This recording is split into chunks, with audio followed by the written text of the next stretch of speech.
அந்த மணமகனா இருந்தவங்களுக்கு தான் தெரியும். இன்னொரு ஹதீஸ்ல வருது, மணமகன் தூங்கியதை போல தான் அதனுடைய பொருள் என்ன தெரியுமா? அந்த ஹதீஸே விளக்கம் இருக்குது. அவங்கள வேற யாரும் எழுப்ப முடியாது. அவங்களுக்கு மிக மிக மிக நெருக்கமான ஒரு ஆள் மட்டும்தான் எழுப்ப முடியும். ஹதீஸ்ல வரக்கூடிய வார்த்தை, நெருக்கமானவர்களை தவிர யாரும் எழுப்ப முடியாது. அவன் மணமகன் தூங்குவது மாதிரி அம்மா எவ்வளவு அற்புதமா கண்மை நாயகத்தை பேச வைத்து விட்டார். பொருட்படுத்து தூங்குவது மாதிரி தூங்குவதில்ல, மணமகன் தூங்குவதை மாதிரி தூங்குங்கள். யார் எழுப்ப முடியும் தெரியுமா? நம்மை போன்ற ஆசிரியர் வசூல்கள், நம்மை போன்ற ஆசிரியர் அவுளியாக்கள், சாகரம் மீதானே உதவி செய்யுங்கள், நோய்க்கு மாறுங்கள், எங்கள் கஷ்டங்களை தீருங்கள் என்று அவர்களை ஆசை வைத்திருக்கிறோமே. மணமகளின் மீது எவ்வளவு பாசம் வைத்திருப்பாரோ அதில் கோடி கோடிக்கணக்கு பாசம் வைத்திருக்கக்கூடிய ஆசிரியர் வசூல்கள் அதை வெளிப்பாடையை செய்ய முடியும். இதனால் ஹதீஸுடைய விளக்கம் அருமையான சகோதரர்களே, அல்லாஹ் குர்ஆனில் சொல்கிறார், நீங்கள் நாடுகளைப் போல ஆகிறார்கள், அவர்கள் கபர்வாசிகளிடம் ஒன்றுமே கிடைக்காது என்று சொல்லி இருக்கிறார்கள்.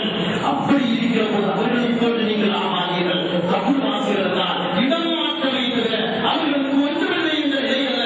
அவர்களுக்கு எல்லாம் இருக்கிறது, எல்லா ஆற்றலும் இருக்கிறது. அல்லாஹ் குர்ஆனில் சொல்கிறான், வல்லதி ஜாஅ பிஸ்ஸித்கி வஸத்தக பிஹி உலாயிக ஹுமுல் முத்தகூன். வல்லதி ஜாஅ பிஸ்ஸித்கி, சத்தியத்தை கொண்டு வந்த கண்மணி நாயகம் ஸல்லல்லாஹு அலைஹி வஸல்லம். வஸத்தக பிஹி, அந்த சத்தியத்தை உண்மைப்படுத்திய நபிமார்கள், ரசூல்மார்கள், அதற்கு பின்னால் வழிமார்கள், நல்லடியார்கள், இவர்களெல்லாம் யார் தெரியுமா? உலாயிக ஹுமுல் முத்தகூன். இவர்கள் தான் கிரேஸ்தர்கள் என்று சொல்லிட்டு அவருக்கு என்ன பரிசு தெரியுமா? அவருடைய பவர் என்ன தெரியுமா? லஹும்மா யஷாஊன இன்த ரப்பிஹிம். அவர்கள் நாடுவதையெல்லாம் அல்லாஹ் அவர்களுக்கு கொடுப்பார். லஹும்மா யஷாஊன, யாருக்கு தெரிந்தவர்களுக்கு கொஞ்சம் தெரியும். மா யஷாஊன, அவர்கள் நாடுவதெல்லாம் கிடைக்கும் என்று அல்லாஹ் சொல்ல, இந்த உலகத்தில் மட்டும்தான் கிடைக்கும். ஆக்கிரத்துக்கு போன இந்த ஸ்டாப் அப்படி உலகத்தில் ஆக்கிரமிடுவதற்கு உலகத்தில் எந்த மனிதனுக்கும் உரிமை இல்லை. ரப்புல் ஆலமீன் சொல்லிவிட்டார், லஹும்மா யஷாஊன இன்த ரப்பிஹிம். அவர்கள் நாடுவதையெல்லாம் அல்லாஹ் கொடுப்பார். என்னை நாடி வருபவர்களுக்கு உதவி செய்ய வேண்டும், எனக்கு அந்த ஆற்றலை தா என்று அல்லாஹ்விடத்தில் கேட்டார். அல்லாஹ், அது நான் தெரியாம சொல்லிட்டேன், அது உலகத்தில் மட்டும்தான், நீங்க கபருக்கு வந்தால்தான் அதெல்லாம் நடக்காது என்று சொல்லுவார்கள். ரப்புல் ஆலமீன், இன்னல்லாஹ லா யுக்லிஃபுல் மிஆத். வாக்கை குற்றவாளி செய்ய மாட்டான் ரப்புல் ஆலமீன். ومن يتق الله يجعل له مخرجا ويرزقه من حيث لا يحتسب. அல்லாஹ் பயந்து நடப்பவர்களுக்கு அல்லாஹ் கொடுக்கும் பரிசு என்ன தெரியுமா? அது கணக்கில் அடங்காத பரிசு, அது சொல்லி முடியாத பரிசு. இதை இன்னொரு ஆயத்தை கொண்டு வந்து கேட்கிறார்கள். இந்த சுகதாக்கள் மௌத்தானதுக்கு அந்த சுகதாக்களை பார்த்து அல்லாஹ் கேட்பானா, உங்களுக்கு வேற ஏதாவது வேணுமா அப்படின்னு கேட்பாங்க. அந்த சுகதாக்கள் ஒன்றும் வேண்டாம் இருக்கிறாங்க. திரும்ப திரும்ப அல்லாஹ் கேட்கிற போது சுகதாக்கள் பதில் சொல்வார்களா, அதுவா என்ற திரும்பவும் உலகத்துக்கு அனுப்பணும். அனுப்பி மீண்டும் நாங்கள் போர் செய்யணும். போர் செய்து நாங்கள் வெட்டுப்பட வேண்டும். வெட்டுப்படுகிற நேரத்தில் எங்களுடைய ரத்தங்கள் வெளியிடுமே, அந்த நேரத்தில் எங்களுக்கு கிடைக்கிற அந்த லைஃப் இருக்கிறது, அதை மீண்டும் நாங்கள் பெறணும் என்ற உலகத்துக்காக. அப்ப அல்லாஹ் சொல்வானா, அது தீர்மானம் ஆயிடுது. ஒரு ஆள் அப்பா தானா திரும்ப உலகத்துக்கு அனுப்ப மாட்டேன், அது என்னுடைய தீர்மானம் என்று அல்லாஹ் சொல்லிவிட்டான். எனவே எனவே இந்த எனவே எனவே உதவி செய்ய முடியாது. அது உதவி செய்ய விஷயமா? அது அவங்க கேட்டது மீண்டும் மறுபிறப்பு தெரிஞ்சுக்க சொன்னாங்க. மறுபிறப்பு திறந்து நாங்க மீண்டும் போராடணும். அல்லாஹ் அது முடியாதுன்னு சொன்னாங்க. அல்லாஹ் என்ன உங்களுக்கு உலகத்தை உதவி செய்ய முடியாது என்று சொல்லவில்லை, உங்களுக்கு ஆற்றவில்லை என்று சொல்லவில்லை, உங்க உடம்பு மீண்டும் வராது என்று நான் சொல்லுகிறான்.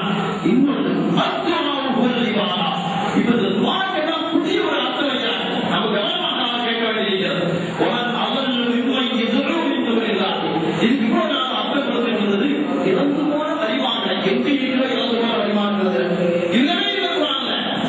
அல்லாஹ் அல்லாதவர்களை வணங்குவதை விட அநியாயக்காரங்க. இது இன்னும் அர்த்தம் எப்படி இருக்காங்க தெரியுமா? அழைத்து பிரார்த்திப்பவர்களை, அதுக்கு அழைத்து பிரார்த்திப்பது அர்த்தம் எங்கே இருக்கு?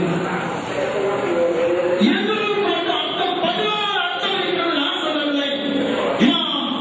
இவர் அந்த ரஸ்தாவை எல்லாம் அவங்களுடைய பத்திரக்காரியில் சொல்கிறார்கள். இந்த வார்த்தைக்கு வந்து அர்த்தம் 16 அர்த்தம்.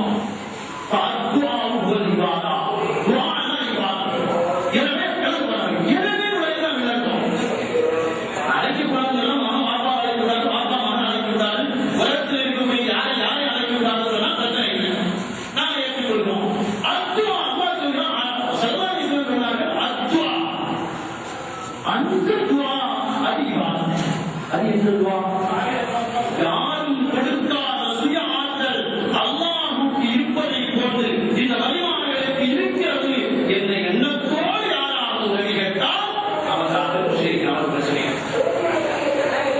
நம்ம சுன்னத்துல் ஜமாஅத்தை சார்ந்தவர்கள் தெளிவாக இருக்கிறோம். எந்த வலிமார்களையும் எந்த நபிமார்களையும் அல்லாஹ் இந்த அந்தஸ்துக்கு உயர்த்தவில்லை. அல்லாஹ் கொடுத்த அந்த அந்தஸ்தை மரியாதையை மதிக்கிறோம். இந்த மரியாதையை மதிக்க தெரியாம லட்சக்கணக்கான ரகாத்து சொல்றாரு. சரி, இப்லீஸுடைய கிடைக்கிறாரா? இப்லீஸ் வணக்கம் தெரியாதா? அவருக்கு 1000 ரகாத்துகள் வணக்கம் தெரியும்.